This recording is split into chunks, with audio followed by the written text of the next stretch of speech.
Orang kalau lupa mulu sama Allah, nggak ada inget-ingetnya sama Allah, hatinya gelisah terus-terusan, nggak akan berada di titik nyaman di mana dia tidak menginginkan yang lainnya. Kalau teman-teman tanya, Ustazah, apa yang Ustazah inginkan? Kapan? Saat ini? Ya di sini sekarang. Apa yang sedang saya inginkan saat ini? Berbicara padamu. Apa yang sedang saya inginkan saat ini di sini adalah berbicara padamu. Berbicara padamu, mengingatkanmu tentang Allah. Adalah duduk di sini, pegang mic, mudah-mudahan mic-nya nggak mati-mati sampai selesai saya berbicara, kan begitu ya? Menyampaikan kepadamu tentang jalan hidup yang bahagia. Teman-teman, sungguh nggak terkait dengan harta. Saya banyak ketemu orang kaya yang hidupnya sengsara. Saya banyak jumpa orang kaya yang hidupnya menderita. Ustazah, doakan saya, kata seseorang. Kamu nggak kenal, nggak usah mikir-mikir. Ustazah, doakan saya. Dengan linangan air mata dia berkata, seseorang yang hartanya nggak berseri duitnya. Saudara sekalian, saya bilang, kenapa? Saya Ustazah tiap malam nggak bisa tidur. Saya Ustazah tiap malam liatin anak saya nangis. Ustazah, saya rasa saya tidak akan mendampingi masa-masa hidupnya.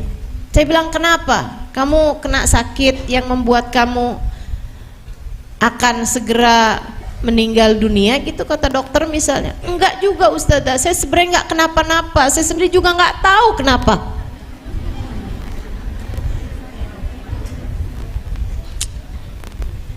Ya Allah, ya Allah, ada begitu banyak orang-orang di atas muka bumi ini, saudara sekalian, punya harta melimpah ruah, hidup mereka belum tentu bahagia.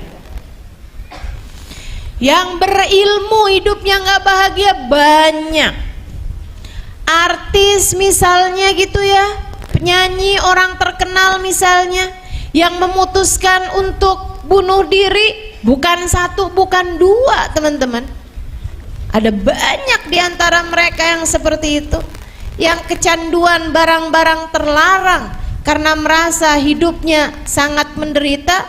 Ada banyak, saudaraku sekalian yang saya muliakan, orang-orang cantik-cantik, kaya-kaya yang hidupnya merasa menderita. Ada banyak di antaranya, ada banyak. Jadi kalau kamu berpikir bahwa kalau aja saya kaya tuh saya nggak bakalan kayak gini nih, kalau aja saya cantik saya nggak bakalan kayak begini, kalau aja saya terkenal gitu, dimuliakan orang gitu, saya nggak akan kayak begini. Kamu salah alamat, salah alamat dalam kebahagiaan. Hatimu itu loh dek, hatimu itu loh bu, kak, nak, ada dalam genggaman Allah. Dan Allah subhanahu wa ta'ala telah menyampaikan bahwasanya hatimu akan aku jadikan tenang di saat hatimu mengingat aku. Allahnya bilang begitu. Ala bidzikrillahi tatmainnul qulub. Ketahuilah, hanya dengan mengingat Allah hati merasa tenang, hati merasa bahagia. Siapa manusia yang hidupnya paling bahagia di atas muka bumi ini? Baginda kita Nabi besar Muhammad sallallahu alaihi wasallam. Hingga dengan kebahagiaan hatinya beliau mampu membahagiakan orang lain, bukan satu, bukan dua, bahkan jutaan umatnya di dunia hingga kelak di hari akhirat nanti. Saudaraku sekalian yang saya muliakan, baginda kita Nabi besar Muhammad, manusia yang hidupnya paling bahagia dunia hingga akhirat. Karenanya Allah menyampaikan tentang beliau, katanya Allah subhanahu wa ta'ala tentang Nabi Muhammad ketika datang Thauban yang ingin bersama dengan Nabi Muhammad, Allah turunkan ayat a'udzubillahi minasyaitonirrajim, man yuti'illaha war rasul faulaika ma'alladzina an'amallahu alaihim minan nabiyyin wasiddiqin wasyuhada wassalihin wa hasuna ulaika rafiqa.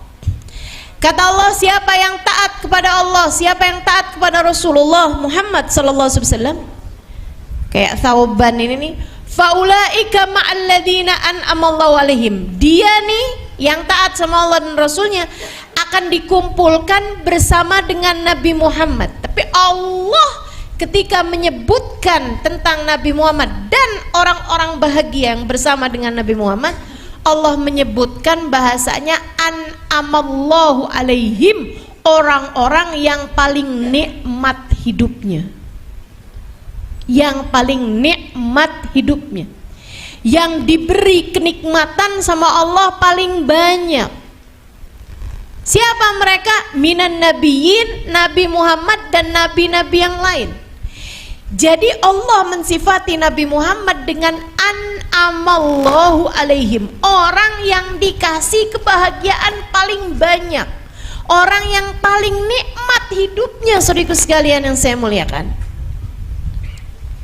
maka kalau kamu tanya siapa orang yang hidupnya paling bahagia, baginda kita Nabi besar Muhammad. Siapa orang yang dikasih nikmat sama Allah paling banyak? Nabi Muhammad sallallahu alaihi wasallam. Tapi tahukah kamu, Nabi Muhammad bahkan mengganjal perutnya dengan batu karena lapar? Tahukah kamu, Nabi Muhammad tidur di atas pelepah kurma hingga berbekas badan beliau, garis-garisnya pelepah kurma membekas di tubuh mulia beliau? Tahukah kamu, Nabi Muhammad alaihi salam, manusia paling bahagia ini makan dan tidak ada lauknya, roti keras nggak ada lauknya, minta lauk sama istrinya, istrinya bilang kita sedang punya tidak sedang punya apa-apa Rasulullah kecuali cuka. Nabi Muhammad bilang, hati, kemarikanlah kalau begitu. Nabi pun mulai mencocol roti keras beliau dengan cuka. Saudara sekalian, Nabi Muhammad memakannya. Kayak apa tuh rasanya? Gimana wajah beliau ketika memakan makanan tersebut? Nabi Muhammad memakannya dengan tersenyum bahagia. Sampai sesudah makan, istrinya bertanya, bagaimana rasanya wahai Rasul? Karena rupanya istrinya aja nggak pernah nyoba. Nabi Muhammad menjawab, ni'mal idamul khal, saya baru tahu ternyata lauk paling enak adalah cuka. Kenapa begitu wahai Rasul? Karena Nabi Muhammad mengingat Allah dalam setiap waktunya, faham bahwa rezeki ini dari Allah. Maka Allah pun menjadikan hati Nabi Muhammad lapang, Allah pun menjadikan hati Nabi Muhammad tenang, Allah pun menjadikan hati Nabi Muhammad bahagia bidzikrillah, dengan beliau senantiasa mengingat Allah. Istri yang selalu mengingat Allah bahagia siapapun suaminya. Dia lihat suaminya senyum. Suaminya nanya, kamu senyum-senyum kenapa? Seneng jadi istri abah.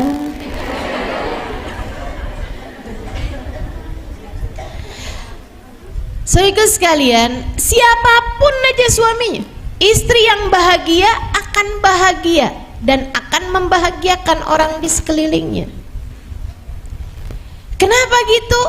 Karena dia ketika melihat suaminya, yang dia lihat bukan saldo rekeningnya, yang dia lihat bukan seberapa tebal dompetnya, Yang dia lihat bukan seberapa banyak laki-laki tersebut bisa transfer kepadanya, akan tetapi saat dia melihat suaminya, dia mengingat Allah.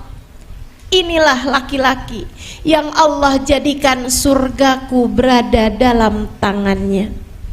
Inilah laki-laki yang Allah jadikan kunci surgaku ada dalam tangannya.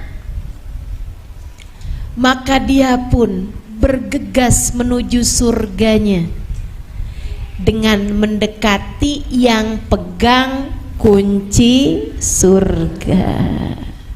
Gitu.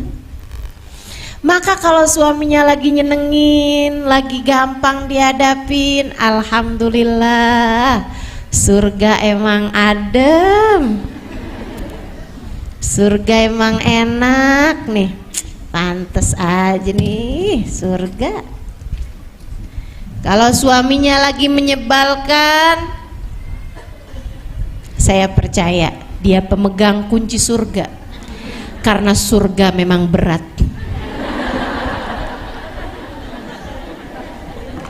Masuk surga tuh dikirain ringan aja, berat. Makanya hadiahnya surga. Kalau ringan jalaninya, hadiahnya paling kipas angin atau Indomie sekerdus. Karena berat jalaninya, makanya hadiahnya surga. Tapi hatinya bahagia dalam segala keadaan apapun, karena dia melihat suaminya, dia ingat sama Allah. Dia lihat anak-anaknya, dia ingat Allah. Inilah anakku. Seseorang yang kalau saya meninggal dunia nanti, semua perbuatannya, kebaikannya mengalir ke dalam kuburku. Saya akan berbuat baik padanya, mendidiknya, menyayanginya, sehingga ketika saya meninggal dunia nanti, dia tidak keberatan untuk selalu mengirimkan pahala-pahala kebaikannya ke dalam alam kuburku, dan tidak berniat untuk mengirimkan dosa-dosanya kepadaku. Gitu. Maka dia pun jagain anak-anaknya, disayangin anak-anaknya, sebab dia tahu nilai anaknya tersebut di mata Allah untuk dirinya, kelanjutan dari kehidupannya. Ketika kamu meninggal dunia nanti, anakmu berbuat kebaikan, pahalanya mengalir kepadamu. Anaknya berbuat dosa, dosanya pun mengalir padamu. Jika kamu sewaktu hidup di dunia ikut serta dalam menjerumuskannya ke dalam dosa tersebut. Ustazah, nggak ada lah orang tua nggak sayang sama anak menjerumuskannya dalam dosa. Siapa bilang? Nak, jangan pakai jilbab nak, kelihatan lebih tua. Tar aja nak. Kan mama pakai jilbab ya, mama pakai jilbab udah rambut mama udah setengahnya putih. Kamu kan masih bagus rambutnya, badan kamu masih bagus. Nanti kalau kamu pakai jilbab nih kelihatan lebih tua, nantinya nggak ada laki-laki yang mau sama kamu. Ada yang begitu? Ada di sini yang begitu? Yang cantik dong, biar kamu itu bisa dapetin laki-laki yang kaya-kaya gitu loh. Ada yang jualan anaknya kayak begitu? Saudaraku sekalian yang saya muliakan, nih ibu-ibu nih yang tidak paham bahwasanya anak kelanjutan perbuatanmu, Bu. Kelanjutan perbuatanmu nantinya. Kamu baru mama anggap anak yang berbakti kalau kamu udah bisa bikinin rumah buat mama ya. Di kota, mama udah bosan tinggal di kampung. Ini orang tua pepreman yang modelan begini nih. Ya Allah, ya Allah, ya Allah. Jangan salahkan siapa-siapa. Kalau anak-anak kemudian menjadi orang yang untuk mendapatkan harta menghalalkan segala cara, hingga kalau kamu meninggal dunia nanti hanya akan ada dosa-dosa yang terus mengalir ke dalam alam kuburmu sudah kamu meninggal dunia nanti. Na'udzubillah min dzalik.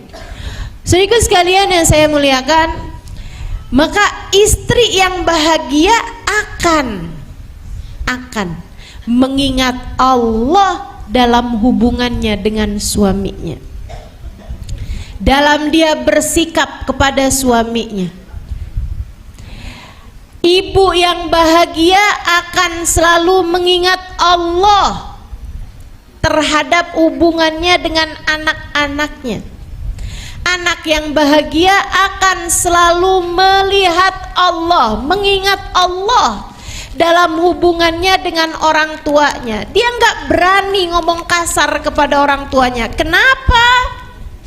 Sebab Allah meletakkan keridhaan Allah ada pada ridhonya orang tua, dan Allah meletakkan kemurkaan Allah ada pada kemurkaan orang tua. Dia melihat Allah pada diri orang tuanya.